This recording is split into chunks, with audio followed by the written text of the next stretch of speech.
You ever feel like you don't have enough time throughout your day? I get it. I've been there too. Today, Pastor Shaun Nepstad will teach us how to replace distractions with priorities so we can focus on the things that truly matter. So let's go and watch Pastor Shaun as he continues his message series, Distractions. We are in a mini-series entitled How to Eliminate Distractions. If you missed last Sunday, I would highly recommend that you go back and watch that again. But I want to read a verse that we read last week. We'll use it as a springboard because I elaborated a lot last week. And then I'm going to go in another direction towards the middle.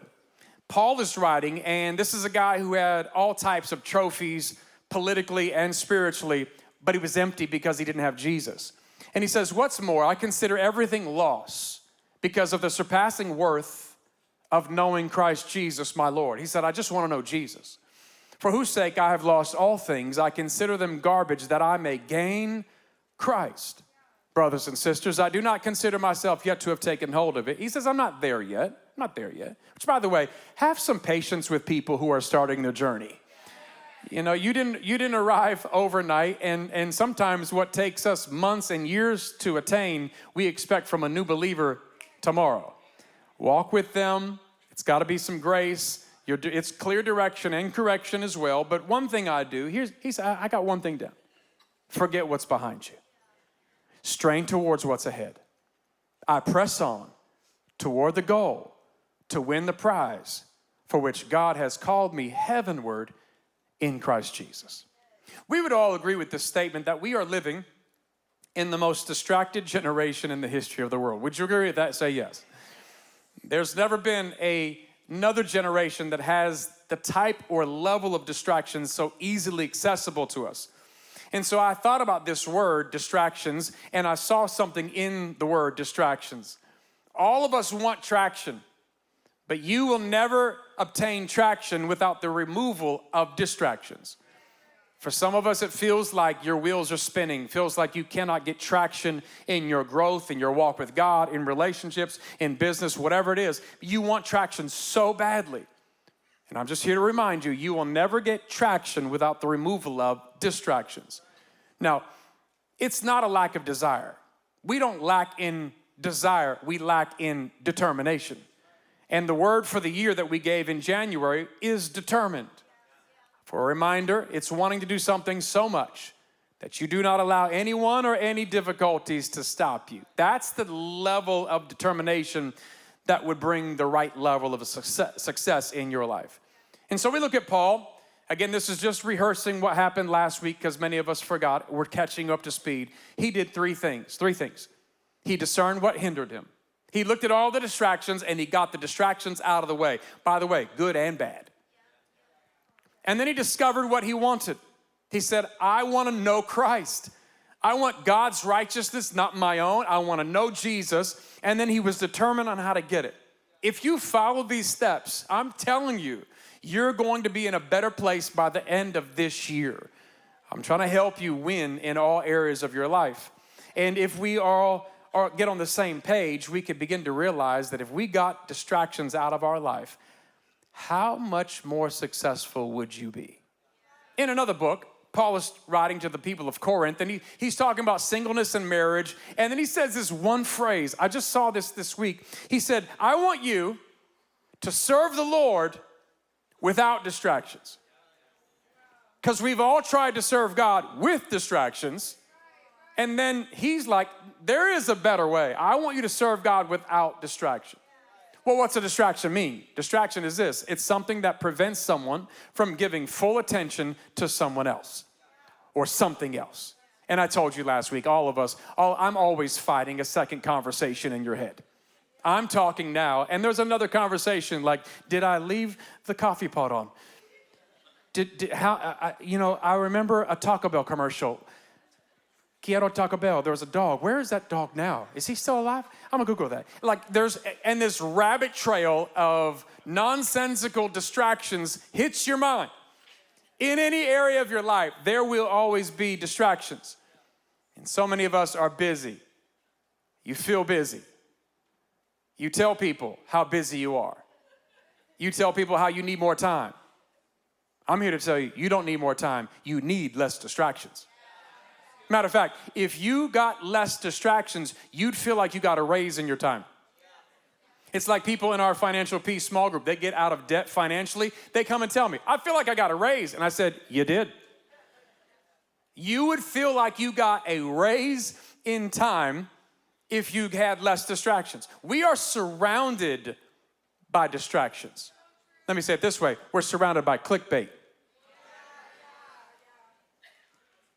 It is the sensationalized and oftentimes misleading headlines that are vying for our attention to try to get us to click on a particular ad.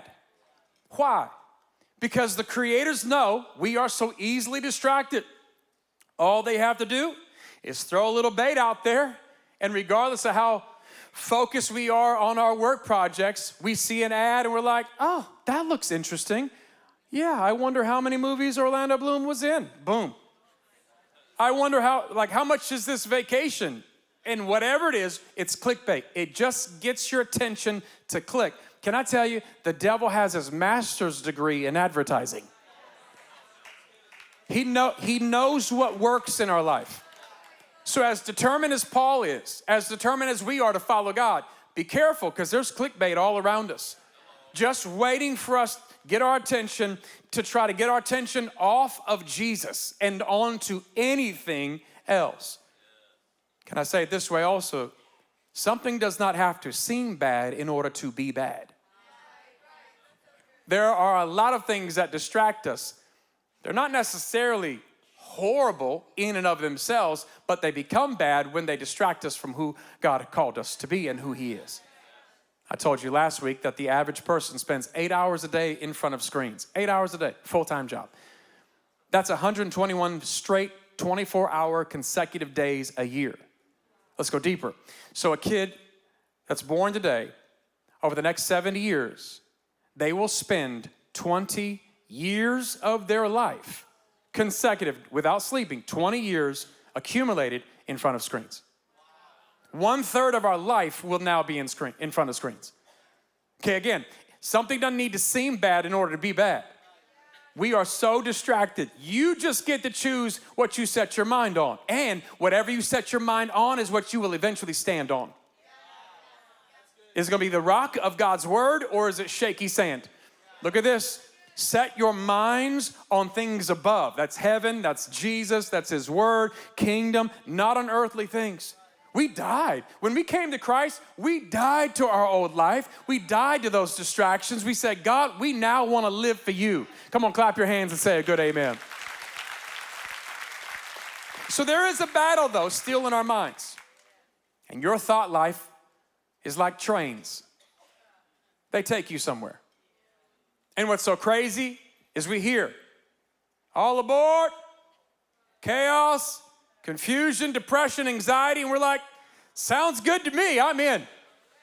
We just hop on a thought train and it takes us somewhere. But I'm here to tell you there's some other trains. How about hope? How about grace? How about Jesus? Which train will you board? Which thought will you jump on? In my book, Don't Quit in the Dip, I wrote a couple years ago, I have this phrase that I give inside the book, and that is that our lives are affected and directed by the way we think, and the way we think determines the way we live. Let me say it another way. You will eventually head in the direction you think.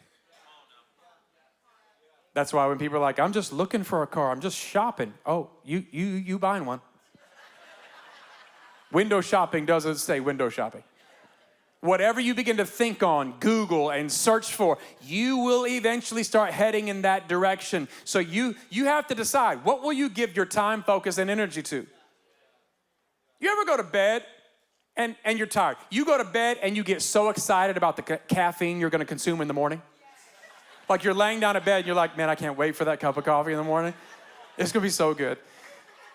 And you get the caffeine to be energized and focused. But have you ever been in a place where you were energized but not focused? I hate it when I know I'm going to create content. I got to sit down and I'm going to study. And so I take some caffeine so I can get better at this. And then I'm caffeinated but distracted. Like I'm energized but not focused. And I wasted I peaked too early. I wasted the whole energy when I could have been productive. I'm not productive. I'm busy but not fruitful. You've heard of the phrase time management? Because you have to manage time. Can't create time, but you can steward time. You can take the time that you're allotted and make it work for you. And I'm telling you, if you don't manage your time well, you will not be successful. Can I say it this way? You will waste what you do not manage. You will waste what you do not manage. I gave you 2 words last week. Let me give you another 2, all right? This is just for your note-taking pleasure and to help you understand some principles. Everyone say vision and focus. Say it again, vision and focus. Vision is imperative. Without vision, people perish. You gotta have vision. You're gonna wanna have vision for your life. But I'm here to tell you, when you have great vision without great focus, you will not produce the results that were in your vision. You had a great idea, a great vision, but without great focus, you will not have the great results that was in your vision. So if you have vision without focus, you have big dreams without results. When you have vision without focus, you have big dreams with no results. But when you have focus without vision, you pay close attention, but just to the wrong things. But when you have vision and focus, amazing things happen. No one wants to invest their life and have a little return. All of you, I know you. Everyone watching online and in this room, you want to invest your life and have the greatest return. Am I right? Come on, help me out. Am I right? You want a great return, but many of you right now, you feel so dissatisfied, so scattered. Feels like the days just keep slipping by. You can't gain traction. Could it be that you're not gaining traction because you've not removed the distractions from your life? And pretty soon, if you don't prioritize, you forget what's ultimate, and you are just driven by and led by the immediate and the urgent and whatever has not been done. Like, it's not priority, but it has your attention and focus. You have to understand your priorities before you implement them. You have to understand your priorities before you implement them. So I'll help you, all right? Here's what you do. Make a list.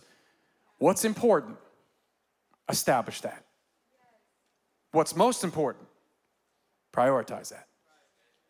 So today, your assignment, make a list this week. What's important to you? And then establish what's important. But out of everything that's important, then prioritize what's most important.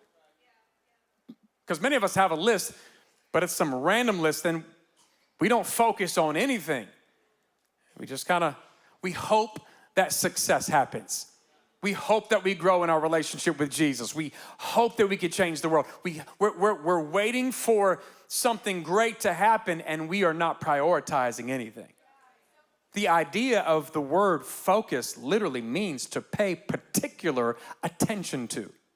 You're not just paying attention to everything, pay a particular focus. And I feel like most of what the Lord is trying to get us to do in life is focus. How many times did Jesus say, he who has an ear, let him hear. Pay attention. There's a lot going on. I need you to listen to my voice. My sheep hear my voice, Jesus said. They know me. I know them. Most of my adolescence was my mother grabbing my face and saying, listen to me. Because I was all over the place. You've heard the phrase, pay attention. It's accurately phrased because you will pay for it. You have to pay attention. But, hey, listen, it's going to cost you something. If you want to pay attention, it will cost you. Attention and focus will cost you something. And here's what you do. Every day, you just get to decide what's worth it and what's not worth it. What's worth your attention? What's worth the cost of what you will pay to pay attention? And when you pay more attention to negative comments than you do the Word of God, you are paying for that. It's costing you something. When you don't pay attention to your health, you're paying for that. It'll cost you something. When you don't prioritize family, you're paying for that. It'll cost you something. When you don't prioritize your relationship with Jesus, you're paying for that. It's going to cost you something. And conversely, when you do pay attention, it's still going to cost you. You pay either way, but the results are different. The payout is different.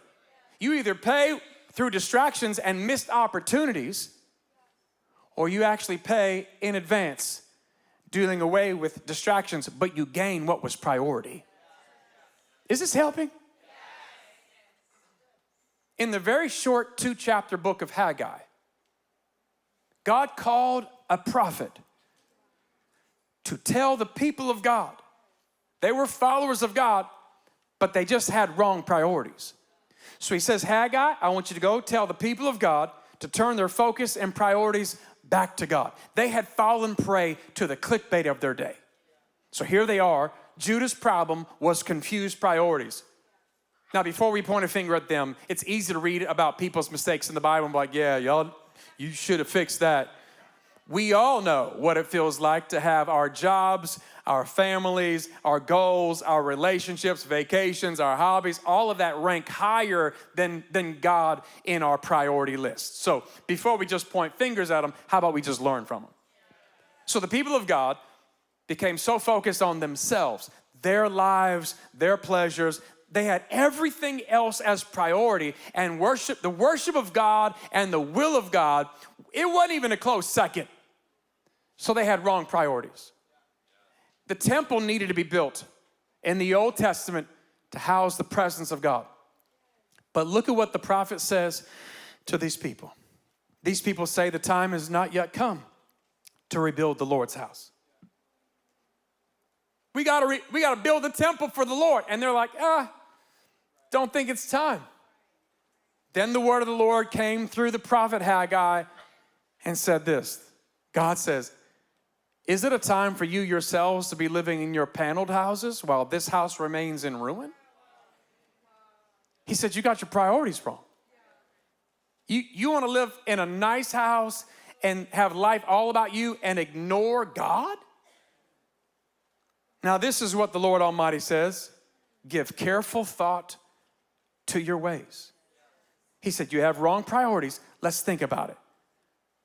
You have planted much, but you harvest little. You eat, but you never have enough. You drink, but you never have your fill. You put on clothes, but you're not warm. In other words, you have your priorities over here, but they're not meeting the deepest need. You earn wages only to put them in a purse with holes in it. How many have ever felt like that?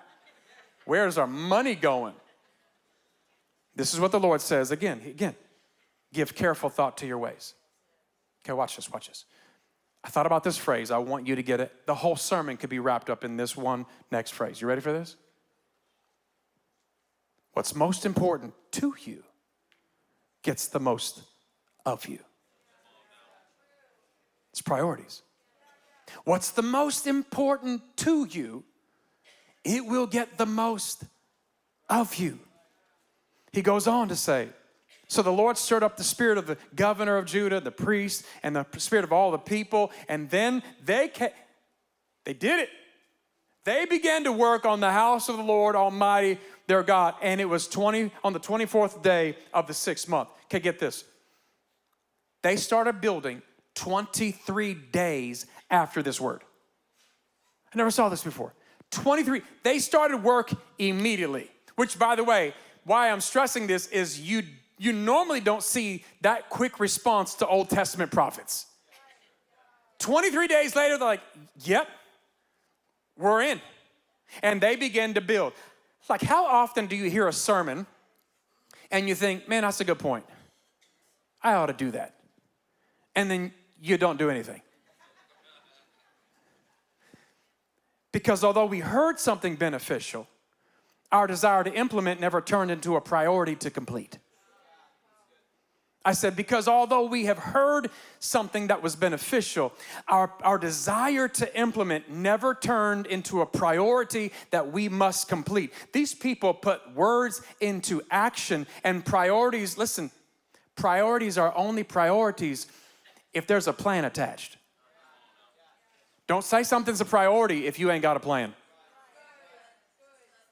This stuff's gonna help you in your business. This stuff's gonna help you in your walk with God. Don't say something is a priority if you don't have a plan. If it's priority, you get a plan because you are determined for the success of the priority. It's easy to get motivated. Hey, it's hard to stay motivated. So, move while you're motivated. We don't need more time, we need less distractions. Here in chapter 2 in Haggai, the older people started to get distracted. The older people were saying, I remember how incredible the first temple was that Solomon built. Oh, it was so beautiful. It was destroyed 66 years before this moment. And they're thinking, I don't think this new temple is going to be as good as the last one. And God steps in and says, oh, no, that's where you're wrong. I will fill this house with glory, says the Lord Almighty. The glory of the present house will be greater than the glory of the former house, says the Lord Almighty. And in this place, I will grant peace, declares the Lord God Almighty. Listen. They were getting distracted by external preferences and past experiences. The older folks are like, I don't think we're ever going to get there. I don't think it's going to be as good. I remember the glory days. But I'm here to tell you the most important part of God's temple was his presence. Oh, we know what that feels like because all of us have judged things externally. We've looked at external buildings. We've looked at the external parts of people and think, I don't know if they're going to have it. I'm telling you the most important priority is, do they carry the presence of God? Are they anointed? Do they have a mantle from the Lord? Because God's anointing surpasses all and every gift and charisma and preferences. We need the glory of God. You ought to clap your hands and thank God. The glory of the latter will be greater. So we can't have our preferences be priority. We need God's presence to be here. Haggai chapter 2, the focus shifts. It was just on the building of a temple in a city called Jerusalem. And then if you read into this, it begins to subtly prophesy about the wide world reign of Jesus. And 500 years later, Jesus would walk into the very temple courts that they built. How did they do it? I'll tell you how. They replaced their priorities and removed distractions. Period. What do you need to do to follow God? Replace your priorities. Remove distractions. Replace your priorities. Remove distractions. Have you ever sung a song and then you've said this, I can't get this song out of my head? Because our minds stay on things, just like thoughts. And what we thought was just going to be a resting area turned into a place we now live. You gave your mind over to a thought of depression just for a moment and a sad song and thought, I'm just going to click for just a second. I'll listen to I'll just watch the reel. I'll just give my thought. Just for a second. I'm just going to visit here. And pretty soon you're signing a contract and now you live there. How did you end up living in anxiety? How did you wind up living in depression? I'll tell you how. It started with one small thought that grew. How do you decide what gets your attention? Because I don't know if you know this or not, you get to choose. Oh, you choose. You get to choose whatever you want. And I told you last week, the kryptonite to your determination is not your lack of ability, it's distractions. If the devil can't get you to quit, he will get you distracted. So he's become proficient at this. He didn't mind you going to church. He didn't mind you reading the Bible. He didn't mind you giving. He didn't mind you serving. As long as you're not focused. Because you can be in church and far from God. You can sing worship songs and your heart be far from Him. With all the distractions of the world, look, here's our word. Fixing our eyes on Jesus. With all the distractions and all the temptations to go off calling, He says, fix your eyes on Jesus. He's the pioneer. He started this thing. He's the perfecter. He'll finish this thing of faith. And he was determined to lay down His life for us.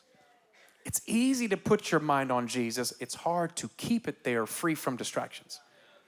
Focus is critical to the success of anything. You know this. Like a basketball player shooting a free throw, a football player kicking a field goal.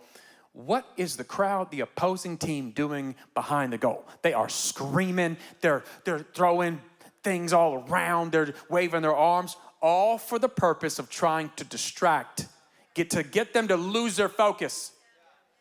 But great players don't lose focus. They've learned to stay focused even in the midst of distractions. And can I tell you this? There is an opposing team.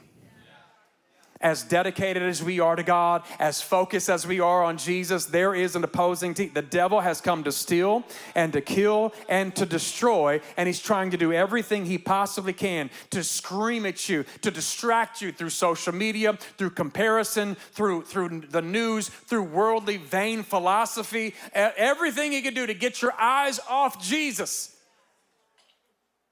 And we have this phrase, wisdom, hey, God, just fix your eyes back on Jesus. Because here's what happens. God said, and through Isaiah, you will keep him in perfect peace, whose mind is stayed on you. Watch this, because he trusts in you. Everyone does not get this peace. This peace only comes to those whose minds are stayed on God. You just get to choose. So distraction, it's costing you more than you think. For some of you, distractions has been costing you peace. Since the invention of the smartphone, we have lived in the most depressed and anxiety-ridden generation ever. What is it that's taking up real estate in your mind?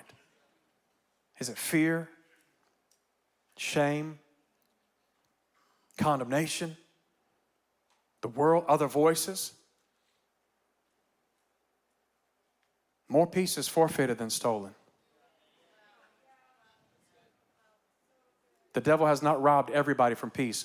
Most of us just give it up because we get distracted.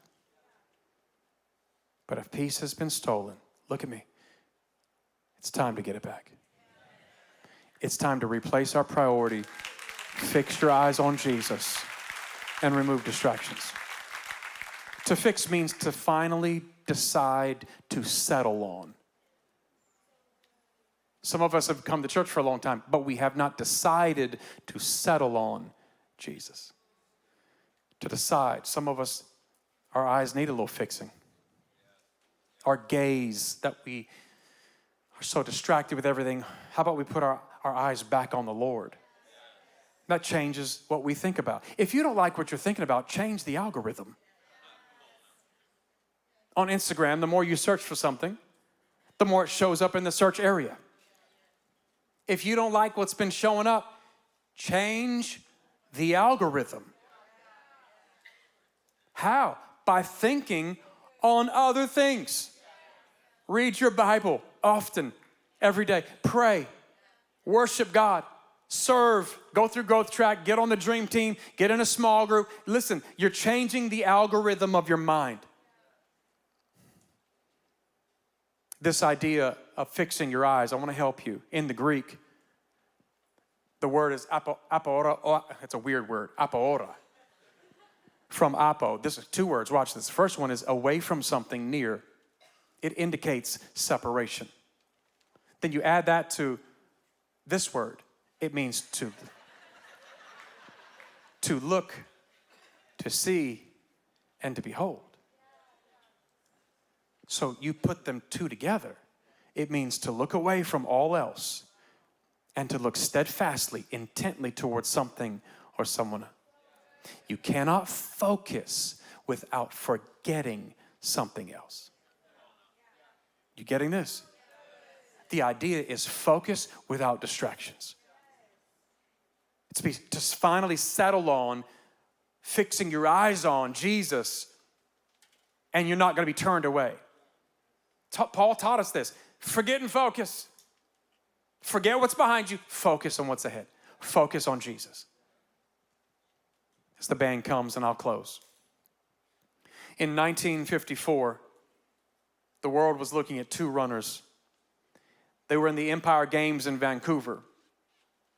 They were all anticipating the first time that a runner would break a 4-minute mile. 2 men, Roger Bannister, John Landy. They got up, they start the race, and Landy takes off in a large lead. As they're running as fast as they can. All of a sudden, Landy makes a huge mistake. You're supposed to be focused on the finish line. Focus on what's in front of you. And Landy could not help it. He looked over his left shoulder to see where Bannister was. And as he did, Bannister came and overtook him on the right. The announcer literally says, Landy looked the wrong way. And he would lose that race by 5 yards. Side note, run your own race. Stay in your lane. You don't need to look to the left or to the right. Don't compare yourself to what other people are doing, feeling like, man, I feel late, I feel behind. Who are you comparing yourself to? God never told you to do that. Run your own race. All this other stuff is clickbait. It's distractions. God has a race for you to win. He wants you to finish well so he can say, well done, good and faithful servant, enter into your reward. There is a race, but their race is not your race and their pace is not your pace. Run to win, run to honor God. Fix your eyes on Jesus. Know Christ. Get to know him. Place worth on knowing him. Paul said, it's worth so much to know Christ. I'm willing to do away with all these other distractions, past victories and past pain. Stop wasting time comparing yourself to other people. Fix your eyes on Jesus. Block out distractions. Because if you want to gain traction, Paul said, then gain Christ. You cannot obtain traction without the removal of some distractions. So narrow your focus, prioritize knowing Jesus, and let go of things that are getting in the way. What an amazing word from Pastor Shaun. If you want to get more involved, sign up for our next Growth Track class with the link description below. We also love to serve our local community, nationally and globally, to be the hands and feet of Jesus. If you would like to support our ministry, on the bottom of the screen are some ways you can give, but we want to say thank you for your generosity. If you guys want to watch last week's message or a message from a previous week, click on one of the videos on the screen, and we'll see you guys there.